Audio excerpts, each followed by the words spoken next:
कक्षाओं हो प्रश्नावली 6.2 रेखाएं कोण का 5वां क्वेश्चन है।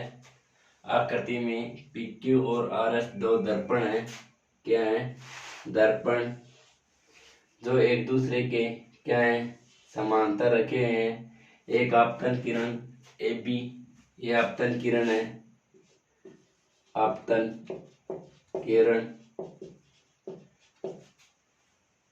आपतन किरण दर्पण PQ से B पर टकराती है और परावर्तित किरण ये परावर्तित किरण है। परावर्तित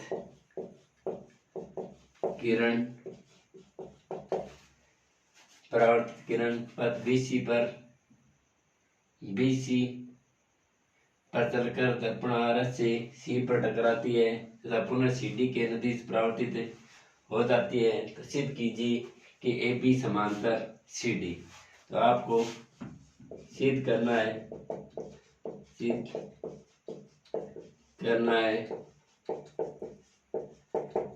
AB समांतर CD।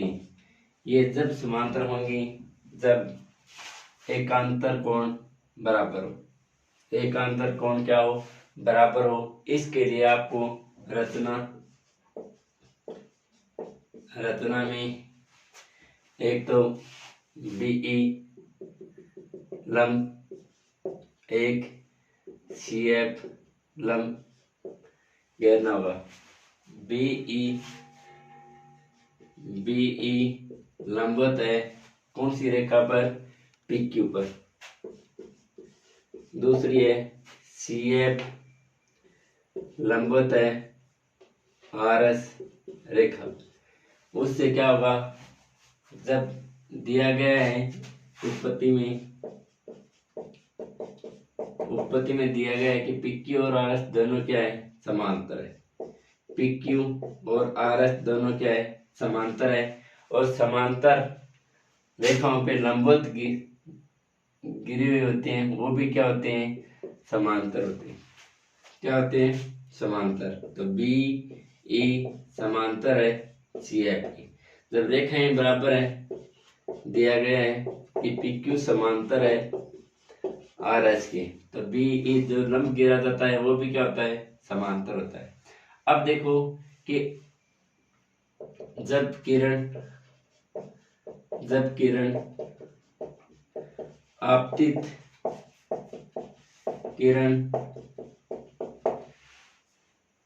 किरण दर्पण से टकराकर पश्चात परावर्तित किरण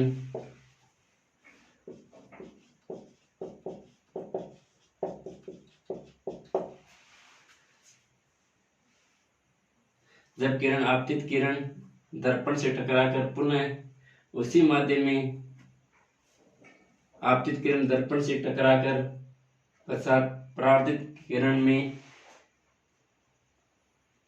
जाती है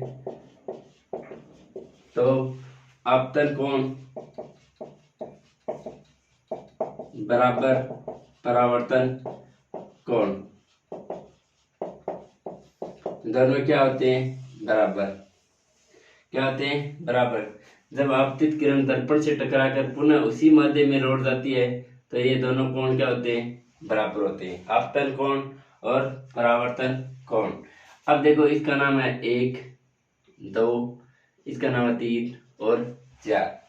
तो ये क्या होती है? जब आपतित किरण दर्पण से टकराती है और उसी माध्यम में लौट जाती है तो आपतन कोण और परावर्तन कोण क्या होते हैं? बराबर होते हैं। अब है कि पहले दिया गया है कि कोण 1 बराबर कोण 2, समीकरण नंबर 1। आपतन कोण और परावर्तन कोण क्या होते हैं? बराबर होते हैं। ये तो आपतन कोण, ये परावर्तन कोण। आपतन कोण और परावर्तन कोण क्या होते हैं? बराबर। इसी प्रकार कोण 3 बराबर कोण 4 ये भी क्या है? बराबर है। आपतन कोण और परावर्तन कोण। अब है कि बी ई समांतर है सी एफ की, तो कोण 2 बराबर कोण 3, कोण 2 बराबर कोण 3, कौन से कोण हो जाएंगे एकांतर कोण, कौन से कोण एकांतर कोण, कोण 2 बराबर कोण 3, आगे लिख देना एकांतर कोण। एकांतर कोण क्या होते हैं बराबर होते हैं। अब देखो समीकरण 2 और 3 से, समीकरण 2 व 3 से का मतलब तुलना कीजिए कि इन 3 बराबर 4 है, इन 2 बराबर 3 है, तो इसका बायां पक्ष एक पक्ष के बराबर है, तो दूसरा पक्ष भी क्या होगा बराबर, तो कोण 2 बराबर क्या हो जाएगा 4। आज समीकरण नंबर 4। अब देखिए कि समीकरण 1 और समीकरण 4 में, समीकरण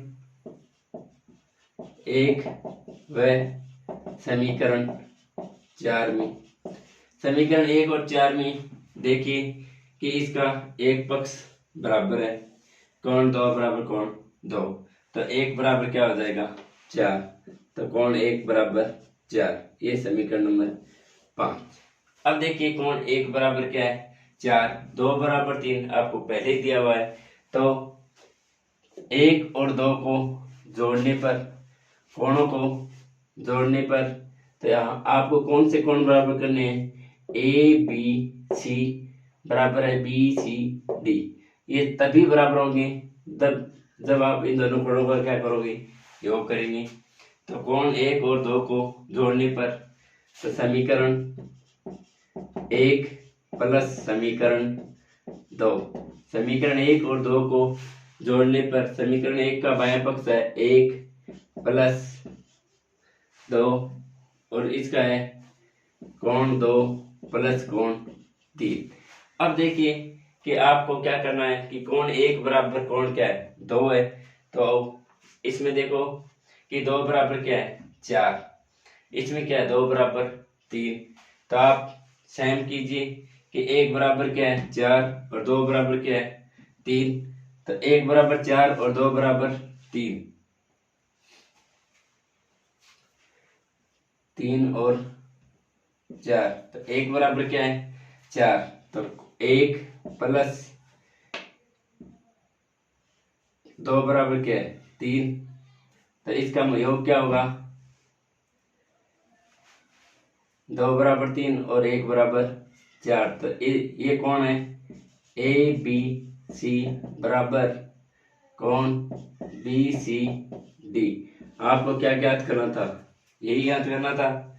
इसी प्रकार जब ये कोण बराबर है तो अतः ये कोण कौन से कोण है ए बी सी और बी सी डी, तो क्या बन रहा है यहाँ पे जेड बन रहा है, जेड बन जाता है यह एकांतर कोण है, एकांतर कोण है, एकांतर कोण है, तो ये रेखा क्या है अर्थात एपी समांतर है सी डी, ये आपको क्या करना था सिद्ध करना था।